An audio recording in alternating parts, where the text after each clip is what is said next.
দেখেন আমরা কিন্তু এই ফার্স্ট টাইম মনে হয় সুপার ওভার খেলেছি বাংলাদেশ টিম। ফার্স্ট টাইম না?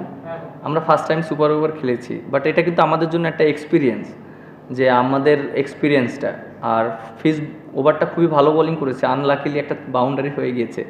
এবং আপনি দেখেন যে আমাদের যে হয়তো আমি অনেক সমালোচনা হয়েছে, অনেকে অনেক কথা বলেছে যে কিভাবে কি হলে আরও বেটার হতো, but end of the day আমরা যেটাই ডিসিশন নিয়েছি সবাই একত্রিত ডিসিশন নিয়েছি। এখানে কার উপরে যদি একার উপরে ব্লেম দেওয়া হয় এটা আসলে ঠিক না। এবং একটা টিমের যখন থাকে কোচ, ক্যাপ্টেন এবং যারা আছে সবাই একভাবে, আমি যদি একটা ডিসিশন নেই, হতে পারে আমার ডিসিশনটা রং, কিন্তু কোচ কিন্তু আমাকে সেইটা সাপোর্ট করে। এবং কোচও যদি কখনো একটা ডিসিশন রং নেয়, আমরা কিন্তু সবাই ওটাকে সাপোর্ট করি। দিন শেষে সাকসেস আসতেও পারে, নাও আসতে পারে। আপনি দেখেন সাকসেস যখন আমরা ওইটা হয়ে যেত তখন কিন্তু জিনিসটা সাকসেস হতো, বাট যখন হয় না তখন কিন্তু ফেলিয়ার। জিনিসটা এরকমই।